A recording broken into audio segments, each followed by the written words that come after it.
Hey everyone, welcome back to Apollo Art Analysis. In today's episode, we're going to be studying a piece by the career illustrator known as Anjali Vakil, and in this episode, we're going to be looking at studies of light and form. We're also going to look at the immense importance of the natural garden, so let's jump right into it. So at first sight, remember the series of few flowers here floating in this beautiful pot. Of course, your first introduction is likely one of a calm curiosity, so tranquil tones are just absolutely stunning here.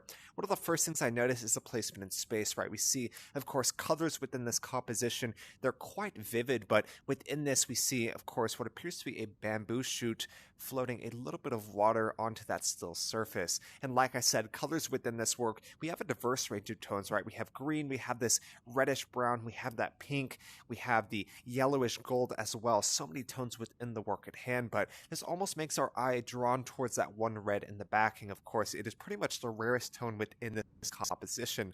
All in all, this gives a beautiful sense of that tone there. And of course, you have green, and I would say blue, but the water, it doesn't give too much of that. So you have green, gold, white, and red as the main tones present. You may also notice a sense of texture here. We see this quite clearly, right? There is this kind of watercolor, this impressionist nature to the composition, if you will. It is light, it is delicate, and absolutely stunning as well. One of the other things I notice is a sense of rhythm here, especially with that implied motion of that water, right? The eye is kind of drawn towards the lower right side of the canvas at hand, all of which are so important within the work before us here. And I want to ask y'all, how do y'all feel when you view this composition? What was your first impression whenever you saw this work?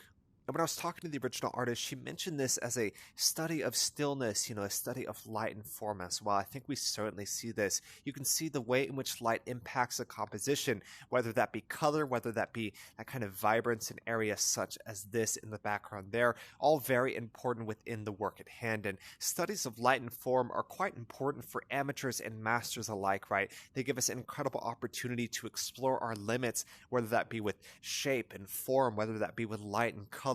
So many different things you can mention when you're looking at this work, and this may also read reminiscent of a still life. The still life captures scenes of everyday life, but they capture that and they immerse that within a concrete canvas, and I think that's such an important symbol, right? The garden is also a very important symbol, right? Gardens by nature are like taking a part of nature and putting it within a medium of control. We can integrate that into the spaces which we inhabit daily. I think that's just so important here. Of course, we are natural beings, so the kind of natural world is really relevant to our mental and spiritual health. I think that's incredibly relevant to the work at hand. And we see what appears to be a lotus. This may not be a lotus, but that's what my mind was first drawn to. The lotus, of course, is a very symbolically rich symbol. It shows the kind of fleeting nature of beauty amongst many other things. Of course, it blooms in the muddiest of waters. You can draw a metaphor from that. Some of the darkest times in life gives us the definition of some of the lightest times in life as well. That sense of contrast in the yin and yang is just inherent to that as well. And I mentioned a sense of implied motion earlier. Like I said, there is this sense of movement, right? Whether it's the kind of petals reaching outward, whether it's the water flowing downward, but even then, there is a sense of stillness here, the calmness, the tranquil here, the zen-like quality, if you will. They're all very important when we're talking about this stunning composition.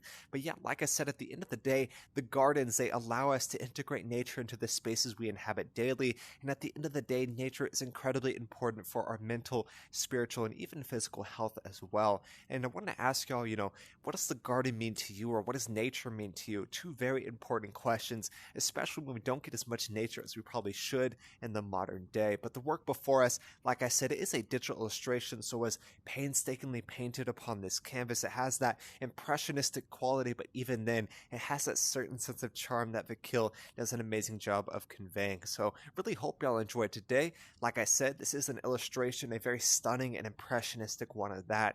Really hope y'all enjoyed. We talked about so many different things, from this sense of the light texture, this implied motion, but even then the sense of stillness and kind of zen-like quality within the composition. They're all incredibly relevant to the composition at hand. But yeah, like I said, really hope y'all enjoyed. If y'all did, go check out the original artist. My name's Apollo. This was Apollo Art Analysis, and I'll see y'all on the next episode.